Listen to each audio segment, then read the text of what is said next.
तारीख को oath ceremony होगा। यह निश्चित तौर पे होने जा रहा है। नमस्कार, आदाब, सत श्री अकाल, जय भीम, जोहार। मेरा नाम है नवीन कुमार। ऐसे ही नहीं कहते कि बिहार को जो छाने वही बिहार को जाने। बाहरियों को बिहार का कुछो समझ में नहीं आता है। वो बाहरी चाहे नरेंद्र मोदी हो या अमित शाह, टेलीप्रॉम्प्टर देख के सिर को कपार बोल देने से, कट्टा बोल देने से किसी को बिहार समझ में नहीं आ जाता है। वरना सोचिए कि 17 एजेंसियां अपने रंग बिरंगे सर्वे में एनडीए की सरकार बना चुकी हैं और बीजेपी की शक्ल पर 12 बजा हुआ है। वहां तो विधायक दल की बैठक होनी चाहिए थी ना। मुख्यमंत्री को चुनने का प्रस्ताव और अनुमोदन का खेला होना चाहिए था, तो हो क्यों नहीं रहा है? सोचिए, जिन लोगों को उछलना चाहिए था वो भाई लोग खुश तक नहीं हो पा रहे। सवाल सोचकर देखिए, एग्जिट पोल से खुश किसे होना चाहिए था? नरेंद्र मोदी को? अमित शाह को तो उछलना चाहिए था। भाजपा की तो पार्टी ही नहीं रुकनी चाहिए थी। चिराग पासवान को तो जिंगा लाला करना चाहिए था और घी के दिए जलाने चाहिए थे नीतीश कुमार के लल्लन को।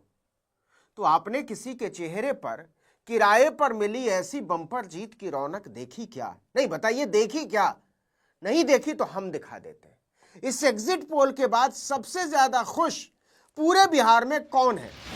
यानी मतदान अभी खत्म नहीं हुआ कि एग्जिट पोल आता है।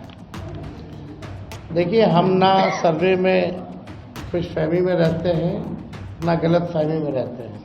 ये सर्वे जो है केवल मनोवैज्ञानिक तौर पे साइकोलॉजिकल, जितने अधिकारी चुनाव में लगे हुए हैं उनके दबाव में जो है ये सर्वेस लाए गए हैं। हमने पहले भी कहा था कि 14 तारीख को रिजल्ट होगा और 18 तारीख को ओथ सेरेमनी होगा। देखिए, राजनीति में खुशी सबसे बड़ी चीज होती है।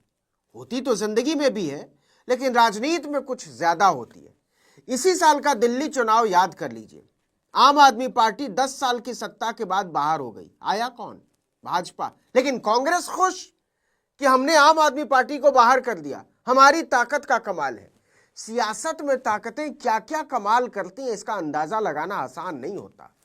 देखिए, एग्जिट पोल आते ही नीतीश कुमार हजरत शाह दरगाह पर चादर चढ़ाने निकल गए। अब कल्पना करके देखिए, जय श्री राम वाले सनातन सनातन चिल्लाते रह गए और नीतीश कुमार ने दरगाह, मंदिर और गुरुद्वारे में मत्था टेककर बीजेपी को माथा पीटने पर मजबूर कर दिया। इसको कहते हैं पॉलिटिक्स। कौन कहता है कि नीतीश कमजोर हो गए? उनका भेजा काम नहीं करता, वो थक गए या भूल जाते हैं। नीतीश को जितना भी याद रहता है, जितनी भी ऊर्जा उनके अंदर बची हुई है, जितनी भी राजनीति की इच्छा बची हुई है, उतना तो 5-10 बीजेपी को चकरघिन्नी की तरह नचाने के लिए काफी है।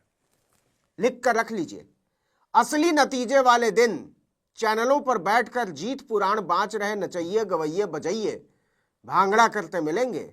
इसका अंदाजा अभी से हो गया। देखिए, बिहार विधानसभा चुनाव के अंतिम चरण का मतदान खत्म होने के एक दिन बाद एक्सिस माई इंडिया का एग्जिट पोल आता है। एक दिन लगा उसको। इसमें नतीजा क्या आया?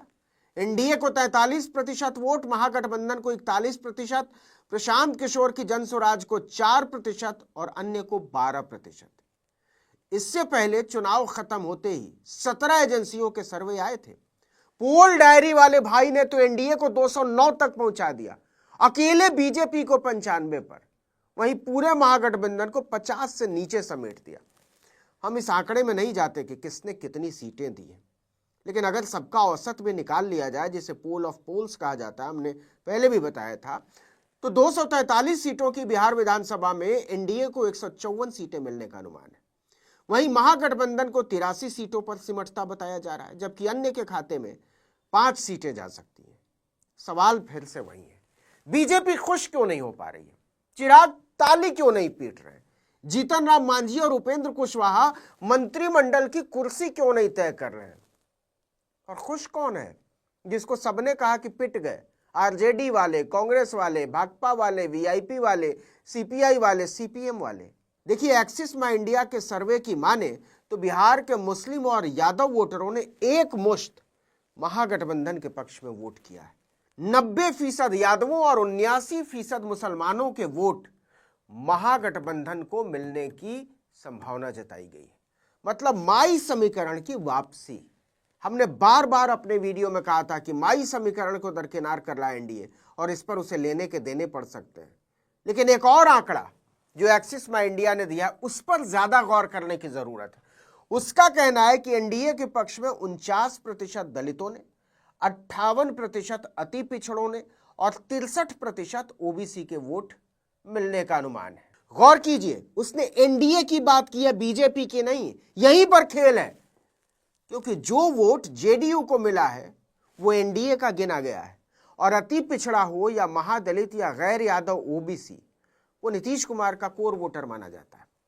अब सवाल है कि यह कोर वोट इस बार कहां गया है, तो इसका जवाब है जहां जहां जेडीयू के उम्मीदवार थे वहां वहां तो जमकर तीर छाप पर बटन दबा है। लेकिन जहां जहां जेडीयू के उम्मीदवार नहीं थे वहां वहां नारा चला लालटेन ही तीर है और तीर ही लालटेन है।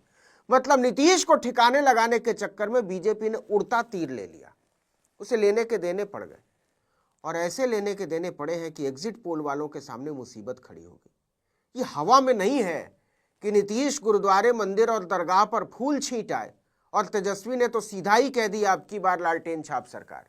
परिवर्तन होना तय है और 18 तारीख को आप लोग लिख के रख लीजिए, हम लोग ओथ के लिए जाएंगे और नौकरी वाली सरकार आने वाली है। इसी को राजनीति कहते हैं, घुमा कर देना।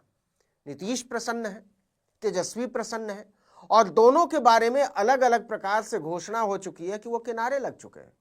लेकिन जिनको किनारे लगाने का श्रेय दिया जा रहा है वो जगत लूटने को ही तैयार नहीं है।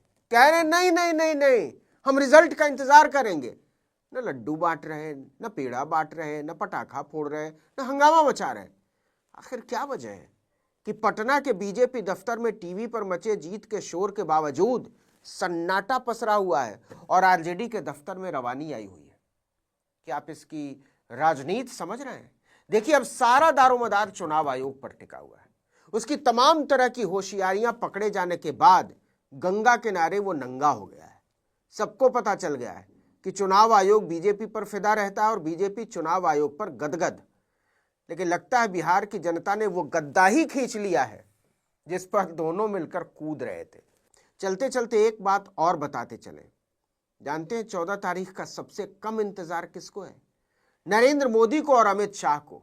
यहां जानबूझकर भाजपा नहीं बोला जा रहा है, क्योंकि मोदी शाह और भाजपा के बीच जो कुटम्मस चल रही है उसका भांडा बिहार का रिजल्ट आने के बाद फूटेगा और ऐसा फूटेगा कि महामानव का ईश्वरीय प्रताप लीक होकर बह जाएगा। सुना है अभी अभी उन्होंने ताजा ज्ञान दिया है कि ईश्वरीय कृपा से घटनाओं का आभास मुझे समय से पहले हो जाता है। क्या सच में महाराज? तब तो आपको यह भी पता रहा होगा कि कुंभ में लोग कुचल कर मरने वाले हैं, बस में लोग जल कर मरने वाले हैं, लाल किले पर चल कर मरने वाले हैं और रेलगाड़ी में दहल कर मरने वाले हैं। बता दिया होता महाराज पहले, देश के कुछ लोग आपके ईश्वरीय कनेक्शन की वजह से जिंदा बच जाते तो आपका क्या बिगड़ जाता। इस वीडियो में इतना ही, लेकिन अगर आपने आर्टिकल 19 इंडिया को अब तक सब्सक्राइब नहीं किया तो फौरन कर दीजिए। बेल आइकॉन दबाइए, घंटी जैसी आकृति, लाइक कीजिए और कमेंट करके बताइए हमारा वीडियो आपको कैसा लगा। हमारा ट्विटर हैंडल है article19_India और मेरा ट्विटर हैंडल है नवीन जर्नलिस्ट। नमस्कार।